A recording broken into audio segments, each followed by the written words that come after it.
Hey guys, welcome back to the channel and welcome to Monster Hunter Wilds. With the recent release of the newest installment in the Monster Hunter franchise, a lot of new people have been getting into the series. And while admittedly the performance of the game is questionable to a lot of people, one thing that everybody seems to be in agreement on is the fact that the gameplay and overall style of Monster Hunter Wilds is probably the best in the series so far. And with so many new players joining the series, I thought it would be a good idea to do a 10 tips video for new players just starting their Wilds journey. So without further ado, here are 10 beginner tips for just starting off in Monster Hunter Wilds. By the way, if you want to really up your monster hunting skills, the best way to do it is to subscribe to the channel. That way you never miss another upload. Now, the first tip I have for all you new players is to learn the weapon basics. Monster Hunter has 14 different weapon types that you can use throughout the game, and it can be a little bit intimidating when trying to figure out which one you want to use. Each weapon has its own different style, as well as several different mechanics that you need to learn, and admittedly it can be a bit scary to pick a weapon up for the first time. Thankfully though, for most people, once they find the weapon that they really synergize with well, it becomes apparent very quickly. So really the best thing to do is to experiment with the different types of weapons until you find one that you really like the feel of. Some really good weapons that are easy to use for beginners are things like the sword and shield, the long sword, the great sword, and even the dual blades are all relatively easy for new players to pick up,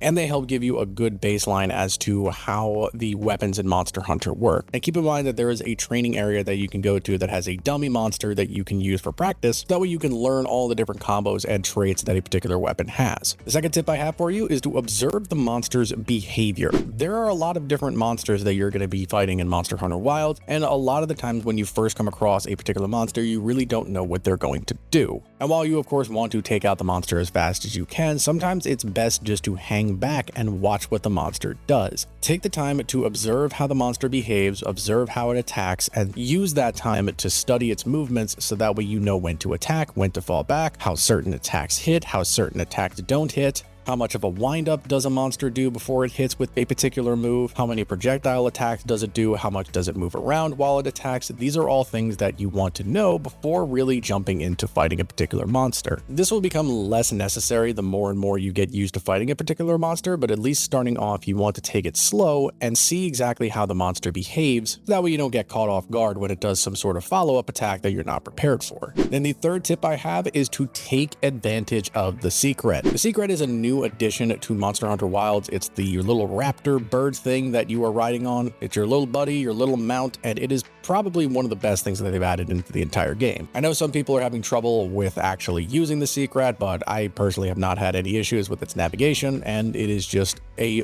phenomenal time saver. Essentially, the secret allows you to traverse the environment, and thanks to the several commands that it has its own storage that you can access, and most usefully, it has an ability to essentially just automatically move towards whatever monster or waypoint you are currently tracking. This leaves you free to do so many different things. You can sharpen your weapon, you can heal up, and most importantly, you can also gather resources in the environment while the secret is moving. Wilds also added the ability for you to collect materials from range by aiming at them, and you can do this very often while riding on the back of the secret. This means that you can multitask by going towards whatever target you are chasing, as well as collecting resources along the way. Essentially, anytime you are riding the secret, you want to be doing something that is benefiting you in some way, either sharpening your weapon, healing up, gathering resources, or checking your secret's pouch to restock up on items needed, or potentially looking for other monsters that you can use to lure to your target to help you. And tip number 4, we have aim for those wounds. This is a pretty self-explanatory tip, but the new wound system that was added in Monster Hunter Wilds is phenomenal and is one that you should take advantage of whenever possible. Essentially, whenever you are fighting a monster, if you hit the same spot multiple times, eventually you will create a wound, which is that glowing red spot. Now, each weapon has a particular attack that functions specifically if you are hitting a wound. If you perform this wound-specific attack and you actually connect with said wound, you will do a special animation that does a very strong attack and also destroys the wound, which will not only deal heavy damage to the monster, but also give you rewards as well. And this is something you really want to utilize because this is where the strengths of each of the weapons come into play. If you're using the dual blades, you do a attack on Titan style Beyblade. If you're using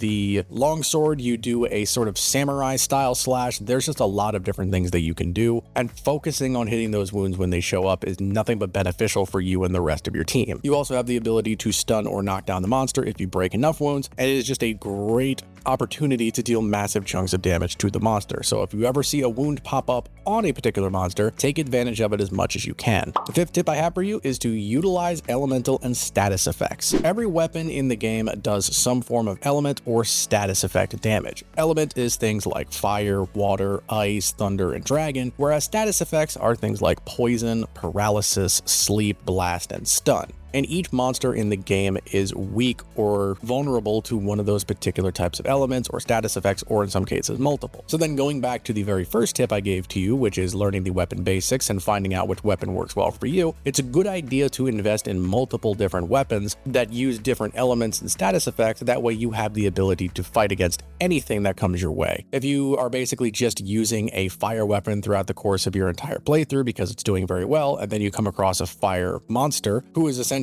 immune to fire, it's not really going to do a whole lot of work for you. Then it would be really good to have, say, a water weapon or a thunder weapon, whatever it's weak to. In essence, you want to make sure that your arsenal is diverse enough to the point where you can essentially fight just about anything regardless of what it's weak to, and utilize those elements as much as you can, because it can really make a huge difference when you're fighting a monster using something that it is weak to versus something that it is not. Tip number 6 is keep track of your food. This is kind of a little bit pointed back towards me because I have a bad habit of not following through with this particular tip, but essentially keep track of your food buffs. Essentially at any point in time when you're in your camp or even just out in the field, you can take out the barbecue grill and cook yourself up a meal. You can use various different ingredients that will give you different bonuses or buffs, but the main point behind these particular meals is that they will give you health and stamina buffs as well as attack and defense buffs for a long period of time. And when you start chaining hunts back to back, it can be really easy to lose track of how much your food buff is lasting for, only to find that it wears out halfway through one of your hunts, and then you are all of a sudden down half your health and half of your stamina and don't have nearly as much attack and defense as you did before. So essentially, between every hunt or every other hunt, take a quick peek as to what your food buff is at, and if you have to eat, make sure you do that before starting up the next hunt. Otherwise, you will be in the middle of fighting a Rathalos and all of a sudden have to pull out the barbecue grill, which is very risky and also inconvenient for the rest of your team. The seventh tip I have for you is to check your storage often. As I talked about with tip number 3, with taking advantage of your secret and getting a bunch of materials around the landscape, a lot of the times your inventory might get full and you will have to dump everything off into your storage box. And this is also where you have the ability to craft items, craft things like potions, antidotes, bombs, flash pods, all those types of various things that you can use during a hunt. And you want to do this relatively often because you're going to be getting a lot of raw materials throughout the course of the hunts and just traversing the landscape that you need to convert into actual useful materials.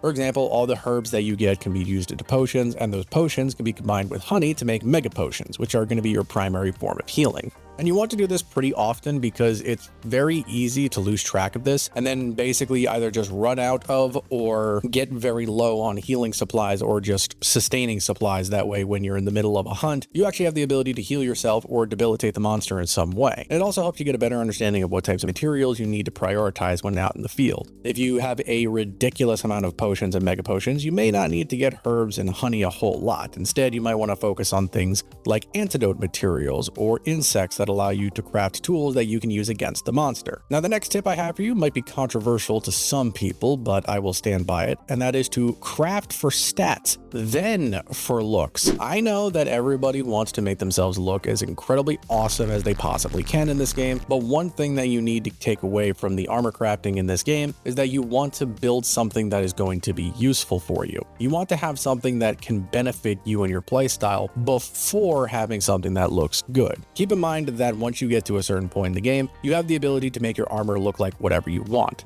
So in that sense, crafting for looks isn't nearly as important as crafting for stats, because you want to have skills and defense buffs that will actually complement and help your build out. Let's say, for example, you're running a dual blade setup and you are using armor that looks really good, but all of the skills are beneficial for things like the bow or the bow gun, and they aren't doing anything for you. That armor isn't really helping you in any way, shape, or form other than just making you feel good about the way you look. Versus you being able to make something that is beneficial and is giving you skills that are helping out your playstyle, and then making it look however you want later. Again, you're not going to be the most attractive person in the world in the early stages of the game, even up to the mid stages, but it's more about staying alive and being effective than looking super badass, at least up until a certain point. Now, the ninth tip I have for you is to try not to brute force things. Sometimes you're going to come across a monster or an encounter that you are just going to struggle with. It's either going to deal a lot of damage to you and take you out very quickly, or you're just not prepared for its particular fighting style, and you might try to just keep brute forcing it and it just doesn't work. And the idea behind this is you want to take your time and figure out what it is that you could be doing better. Perhaps your armor doesn't have the right defenses for whatever you're fighting. Perhaps it's a fire-based monster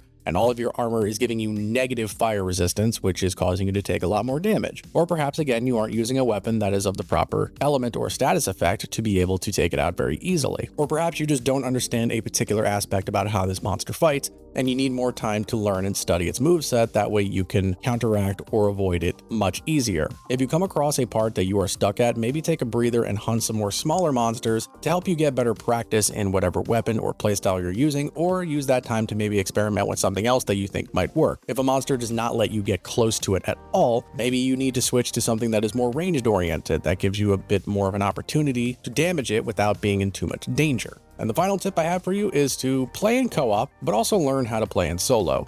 While co-op is, in my opinion, the definitive way to play this game with a bunch of other people, with your friends and so forth, and the experience is unlike anything else, it is still a good idea to try to practice by yourself. Keep in mind that the monster does scale in difficulty based on the number of people that are active in the hunt, so know that if you are by yourself, it doesn't necessarily make the encounter harder than if you are with people, or vice versa. It just means that you are going to have to pull a lot more of the weight yourself since you're the only one fighting. However, this can help you a lot in improving your own playstyle, because a lot of the times when you're with teammates, they can take attention away from the monster, which means that you don't have the opportunity to practice against its playstyle. Or what's even more often is you might get somebody who is just incredibly good at the game and just knows how to absolutely manipulate and destroy a particular type of monster, which is nice if you're just trying to get materials, but it's also not super nice if you're trying to learn and get better at actually fighting because they're pulling all of the weight. Obviously, I would say this game is always better with friends, but sometimes learning how to play by yourself, even if it's just to improve your skills with whatever your favorite weapon is, can be a great thing to do. And there you have 10 tips for new players in Monster Hunter Wilds. I hope you guys enjoyed that and learned something new. I am very much loving this game and definitely want to try to make more content for it, so let me know what you guys want to see down in the comments. Do you want to see weapon videos, monster hunt guides, or do you want to see armor set showcases and what type of weapons they're good with? Let me know down in the comments. As always, if you like this video, please let me know by hitting that like button and consider becoming a member and subscribing today, as it really helps me out a lot. Stay strong, hunters. I'll see you in the next video.